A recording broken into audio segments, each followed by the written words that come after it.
Hi, my divine souls. Welcome to Tarot Spiritual Ultimate Healing. ಎಲ್ಲರಿಗೂ ಒಳ್ಳೆಯದಾಗಲಿ ಎಂದು ಹಾರೈಸುತ್ತಾ, ಯಾವಾಗಲೂ ಒಳ್ಳೆಯದನ್ನೇ ಯೋಚಿಸಿ, ಒಳ್ಳೆಯ ಕರ್ಮಗಳನ್ನೇ ಮಾಡಿ, ಹಾಗೂ ನಮ್ಮಿಂದ ಗೊತ್ತಿದ್ದೋ ಅಥವಾ ಗೊತ್ತಿಲ್ಲದೆಯೋ ಯಾರಿಗಾದರೂ ನೋವು, ದುಃಖ, ಸಮಸ್ಯೆಯಾಗಿದ್ದಲ್ಲಿ ಕ್ಷಮೆಯನ್ನು ಯಾಚಿಸುತ್ತಾ ಒಳ್ಳೆಯ ದಾರಿಯಲ್ಲೇ ನಡೆಯೋಣ ಎಂದು ಪ್ರಾರ್ಥಿಸುತ್ತಾ, ಇವತ್ತು ನನ್ನ ಕೆಲವು ಡಿವೈನ್ ಸೋಲ್ಸ್ ಯಾವೆಲ್ಲ ಸಮಸ್ಯೆಗಳನ್ನು ಎದುರಿಸುತ್ತಿದ್ದಾರೆ ಹಾಗೂ ಅವುಗಳಿಗೆ ಕಾರಣ ಮತ್ತು ಪರಿಹಾರಗಳೇನು ನೋಡೋಣ ಬನ್ನಿ. ಮಹಿಳೆಯರ PCOD ಸಮಸ್ಯೆ ಕಾರಣ ಏನು, ಪರಿಹಾರ ಏನು ಅನ್ನೋದನ್ನು ನೋಡೋಣ ಬನ್ನಿ. ಇಲ್ಲೇನಿದೆ ಅಂದರೆ PCOD ಸಮಸ್ಯೆ ಅನಿಯಮಿತ ಮುಟ್ಟಿನ ಸಮಸ್ಯೆ, ಮೊಡವೆ, ತೂಕ ಹೆಚ್ಚಾಗೋದು, ಹೊಟ್ಟೆ ನೋವು, ಹೆಚ್ಚಿನ ರಕ್ತಸ್ರಾವ, ಪ್ರೆಗ್ನೆನ್ಸಿ ಪ್ರಾಬ್ಲಮ್ ಅಲ್ಲದೆ ಕೋಪ, ಭಯ, ಡಿಪ್ರೆಷನ್ನು, ಆಂಗ್ಸೈಟಿ, ಇನ್ನೂ ಹಲವಾರು ಮಾನಸಿಕ ದೈಹಿಕ ಸಮಸ್ಯೆಗಳು ಕಾಣಿಸಿಕೊಳ್ಳುತ್ತೆ. ಹಾಗೆ ಗರ್ಭಕೋಶದ ಸಮಸ್ಯೆಗೂ ಇದು ಕಾರಣ ಆಗಿರುತ್ತೆ.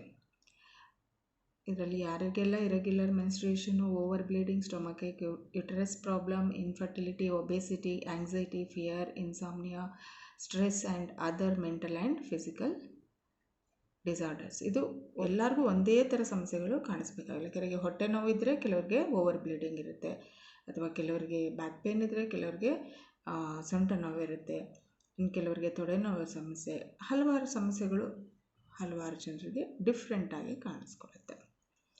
ಇದರಲ್ಲಿ ನೀವು ನೋಡಿರೋ ಹಾಗೆ ಇತ್ತೀಚಿನ ದಿನಗಳಲ್ಲಿ ಹಲವಾರು ಮಹಿಳೆಯರಿಗೆ PCOD ಸಮಸ್ಯೆ ಅತಿ ಹೆಚ್ಚಾಗಿ ಕಾಣಿಸ್ಕೊಳ್ತಾ ಇದೆ.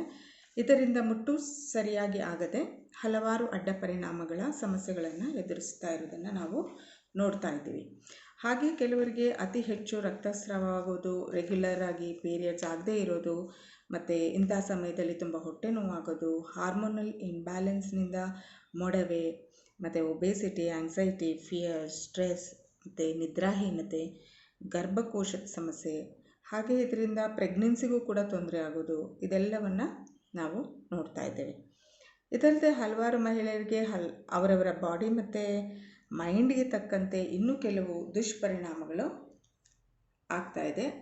ಅಂದರೆ ತೊಡೆ ನೋವು ಬರೋದು, ಕಿಬ್ಬೊಟ್ಟೆ ನೋವು ಬರೋದು, ಸೊಂಟ ನೋವು ಬರೋದು, ಹಾಗೆ ಹೊಟ್ಟೆಯಲ್ಲಿ ಹುಣ್ಣಾದಂತೆ ನೋವಾಗೋದು, ಇದೆಲ್ಲ ಕಾಣಿಸ್ತಾ ಇರುತ್ತೆ.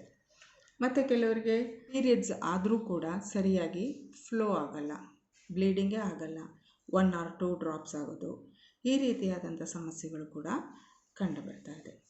ಇದರಿಂದ ಹಲವಾರು ಜನರು ಏನು ಮಾಡ್ತಾರೆ, ಅವರವರ ಸಮಸ್ಯೆಗಳಿಗೆ ತಕ್ಕಂತೆ ಪೂಜೆ ಪುರಸ್ಕಾರಗಳನ್ನು ಮಾಡಿ ಏನು ಮಾಡ್ತಾರೆ, ಡಾಕ್ಟರ್ಸ್ನ ಅಡ್ವೈಸು ಕೂಡ ತೊಗೊಂಡಿರ್ತಾರೆ.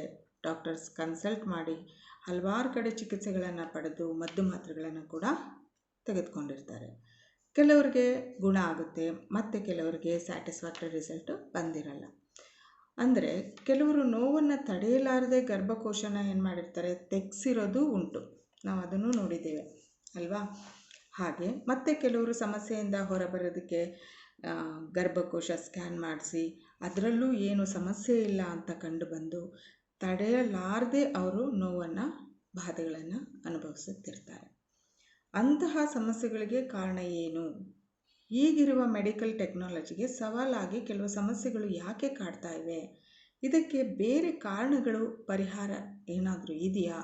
ನೋಡೋಣ ಬನ್ನಿ ನಮ್ಮಲ್ಲಿ ಏನು ಕಂಡು ಬರುತ್ತೆ ಅಂತ. ಈ ವಿಡಿಯೋ ನೋಡ್ತಾ ಇರೋ ಪ್ರತಿಯೊಬ್ಬರಿಗೂ ಈಗ ನಾವೇನು ಹೇಳ್ತೀವೋ ಅದೆಲ್ಲ ರೆಸೊನೇಟ್ ಆಗಲ್ಲ.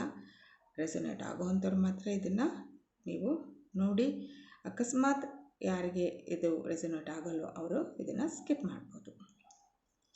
ಇದ್ರ ಬಗ್ಗೆ ಹೆಚ್ಚಾಗಿ ಅವರವರ ಸಮಸ್ಯೆಗೆ ಕಾರಣಗಳೇನು ಅನ್ನೋದನ್ನು ತಿಳ್ಕೊಬೇಕು ಅಂತಂದರೆ ಅವ್ರ ಸೋಲ್ ಸ್ಕ್ಯಾನ್ ಮಾಡಿದಾಗ ಅವರ ಸಮಸ್ಯೆಗಳಿಗೆ ತಕ್ಕಂತೆ ಕಾರಣಗಳು ತಿಳಿದು ಬರುತ್ತೆ.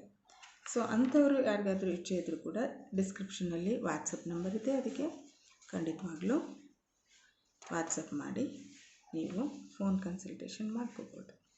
ಸೊ ನೋಡೋಣ ಬನ್ನಿ ಈ ಎಲ್ಲ ಸಮಸ್ಯೆಗೆ ಕಾರಣಗಳು ಏನಿರ್ಬೋದು, ಹಾಗೆ ಪರಿಹಾರ ಏನು ಮಾಡ್ಕೊಳ್ಬೋದು ಅಂತ.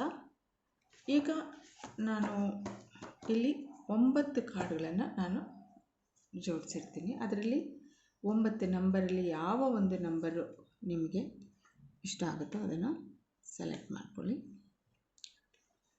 ಅತಿ ಹೆಚ್ಚಾಗಿ ಸಮಸ್ಯೆ ಇದ್ದವರು 2 ಕಾರ್ಡನ್ನು ಕೂಡ ಸೆಲೆಕ್ಟ್ ಮಾಡ್ಕೊಳ್ಬೋದು. ಇದರ ಹಿಂದೆ ನಾನು ಅವರ ಸಮಸ್ಯೆಗಳಿಗೆ ಕಾರಣಗಳನ್ನು ಬರೆದಿರ್ತೀನಿ. ಮದ್ದು ಮಾತ್ರೆ ತಗೊಂಡ್ರು, ಪೂಜೆ ಪುರಸ್ಕಾರಗಳನ್ನು ಮಾಡಿದ್ರು, ಅವರ ಸಮಸ್ಯೆಗಳು ಪರಿಹಾರ ಆಗಿರಲ್ಲ.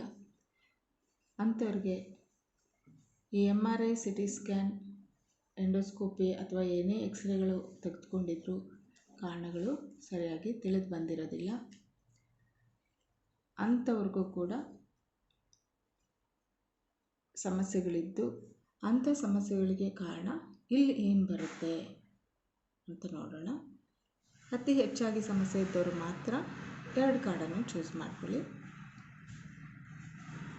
ಚೂಸ್ ಮಾಡಿದ ನಂತರ ಈಗ ನಾನು ಆ ಕಾರ್ಡುಗಳನ್ನು ಓಪನ್ ಮಾಡ್ತೀನಿ. ಆ ಸಮಸ್ಯೆಗಳಿಗೆ ಕಾರಣ ಏನು ಅಂತ ತಿಳಿದು ಬರುತ್ತೆ. ನೋಡಿ, ನಂಬರ್ 1 ಕಾರ್ಡು ಚೂಸ್ ಮಾಡಿರೋರಿಗೆ ನೆಗೆಟಿವ್ ಎನರ್ಜಿ, ನಕಾರಾತ್ಮಕ ಶಕ್ತಿ, ದುಷ್ಟಶಕ್ತಿ ಅಂತ ಬಂದಿದೆ. 2 ಕಾರ್ಡ್ ಅವರಿಗೆ ಪಾಸ್ಟ್ ಲೈಫ್, ಹಿಂದಿನ ಜನ್ಮ, ಪೂರ್ವಜರ ಶಾಪ, ದುಷ್ಟಶಕ್ತಿ ಅಂತ ಬಂದಿದೆ. ಇದರಿಂದ ಸಮಸ್ಯೆಗಳು ಬರ್ತಾ ಇದೆ ಅಂತ. 3 ಕಾರ್ಡ್ ಸೆಲೆಕ್ಟ್ ಮಾಡಿರೋರಿಗೆ ನಾಗದೋಷ ಇದೆ ಮತ್ತು ನೆಗೆಟಿವ್ ಎನರ್ಜಿ, ದುಷ್ಟಶಕ್ತಿ ಇದೆ ಅಂತ ಬಂದಿದೆ. ಇದರಿಂದ ಬರ್ತಾ ಇದೆ ಸಮಸ್ಯೆಗಳು ಅಂತ. 4ನೇ ಕಾರ್ಡ್ ಚೂಸ್ ಮಾಡಿರೋರಿಗೆ ಮಾಟಮಂತ್ರ ಸಮಸ್ಯೆ ಇದೆ ಮತ್ತು ಹಿಂದಿನ ಜನ್ಮದಿಂದ ಅವರು ಸಮಸ್ಯೆಯನ್ನು ಅನುಭವಿಸ್ತಾ ಇದ್ದಾರೆ. 5 ಸೆಲೆಕ್ಟ್ ಮಾಡಿರೋರಿಗೆ ದೇವರಿಗೆ ಹರಕೆ ಮಾಡ್ಕೊಂಡಿದ್ದೀರಾ, ತೀರಿಸಿರಲ್ಲ, ಹಿಂದಿನ ಜನ್ಮದಿಂದ ಬರ್ತಾ ಇದೆ ಮತ್ತು ಮಾಟಮಂತ್ರ ಆಗಿದೆ ಅಂತ ಕೂಡ ಬರ್ತಾ ಇದೆ. ಈಗ ಇಲ್ಲಿ ನಾವು ತೋರಿಸ್ತಾ ಇರುವಂಥದ್ದು ಪ್ರತಿಯೊಬ್ಬರೂ ನೋಡ್ಕೊಳ್ಳಿ. ನಿಮ್ಮ ಸಮಸ್ಯೆ ಅತಿ ಹೆಚ್ಚಾಗಿದ್ದಲ್ಲಿ ಮಾತ್ರ, ಎಲ್ಲೂ ಪರಿಹಾರ ಆಗಿಲ್ಲ ಅನ್ನೋರು ಮಾತ್ರ ಇದನ್ನು ನೋಡಿ ಸರಿ ಅನಿಸಿದ್ರೆ ಮಾತ್ರ ಇದನ್ನು ನೀವು ಫಾಲೋ ಮಾಡಿ. ನಂಬರ್ 6 ಸೆಲೆಕ್ಟ್ ಮಾಡಿರೋರು take doctor's advice and medicine. ವೈದ್ಯರ ಸಲಹೆ ತೊಗೊಂಡು ಮತ್ತು ಮಾತ್ರೆಗಳನ್ನು ತಗೊಳ್ಳಿ, ನಿಮ್ಮ ಏನು ಸಮಸ್ಯೆಗಳಿದೆ ಅದು ಪರಿಹಾರ ಆಗುತ್ತೆ ಅಂತ ಬಂದಿದೆ. ಸೊ ಇದು ನಂಬರ್ 6 ಕಾರ್ಡ್ ಅವರು. ನಂಬರ್ 7 ಅವರು ಸರ್ಪಶಾಪ ಇದೆ, ಹಿಂದಿನ ಜನ್ಮದ ಸಮಸ್ಯೆ ಇದೆ, ದುಷ್ಟಶಕ್ತಿ ಇದೆ, ಅದನ್ನು ಪರಿಹಾರ ಮಾಡ್ಕೊಳ್ಳಿ. ಕಾರಣ ಬಂದಿದೆ, ಅದಕ್ಕೆ ಪರಿಹಾರ ಮಾಡಿಕೊಂಡ್ರೆ ಪರಿಹಾರನೇ. ನಂಬರ್ 8 ಅವರು ಮನೆ ದೇವರ ಪೂಜೆ ಮಾಡಬೇಕು ನೀವು, ಸರ್ಪದೋಷ ಮತ್ತು ನೆಗೆಟಿವ್ ಎನರ್ಜಿ. ಏನು ನಾವು ಮನೆ ದೇವ್ರ ಪೂಜೆ ಮಾಡಿದ್ದೀವಿ, ನಾವು ಸರ್ಪದೋಷನೂ ನಾವು ಕ್ಲಿಯರ್ ಮಾಡ್ಕೊಂಡಿದ್ದೀವಿ, ಮತ್ತು ಬರೀ ನೆಗೆಟಿವ್ ಎನರ್ಜಿ ಅದು ಹೇಗೆ ಸಾಧ್ಯ, ಇದೊಂದಕ್ಕೆ ಎಷ್ಟು ಸಮಸ್ಯೆ ಬರುತ್ತೆ ಅಂತ ಖಂಡಿತ ಪರಿಹಾರ ಮಾಡ್ಕೊಂಡಿರೋರು ಸರಿಯಾಗಿ ಪರಿಹಾರ ಆಗ್ದಿರ ಇರ್ಬೋದು ನೋಡ್ಕೊಳ್ಳಿ, ಮತ್ತು ನೆಗೆಟಿವ್ ಎನರ್ಜಿನ ಹೀಲ್ ಮಾಡ್ಕೊಳ್ಳಿ. ಇನ್ನೊಂದು ಸಲ ನೀವು ಇದನ್ನು ಕ್ಲಿಯರ್ ಮಾಡ್ಕೊಳ್ಳಿ. ನಂತರ ನಂಬರ್ 9 ಚೂಸ್ ಮಾಡಿರೋರು ayurveda, naturopathy, homeopathy, acupressure, physiotherapy, spiritual healing ಇದನ್ನು ಮಾಡಿಕೊಂಡ್ರೆ ನೀವು ಸಾಕು, ಇದರಲ್ಲಿ ನೀವು ಒಳ್ಳೆಯ ರಿಸಲ್ಟನ್ನು ಪಡಿತೀರಾ ಅಂತ ಬಂದಿದೆ. ನೀವು ಇದನ್ನು ಡಾಕ್ಟರ್ಸ್ ಅಡ್ವೈಸಿಂದ ಖಂಡಿತ ನೀವು ಈ ಒಂದು ಚಿಕಿತ್ಸೆಯನ್ನು ತಗೊಳ್ಳಿ, ನಿಮ್ಮ ಸಮಸ್ಯೆಗೆ ಪರಿಹಾರ ಸಿಗುತ್ತೆ. ಓಕೆ, ಇದಿಷ್ಟು ಈ ಒಂದು ನಿಮ್ಮ ಸಮಸ್ಯೆಗಳಿಗೆ ಕಾರಣಗಳು.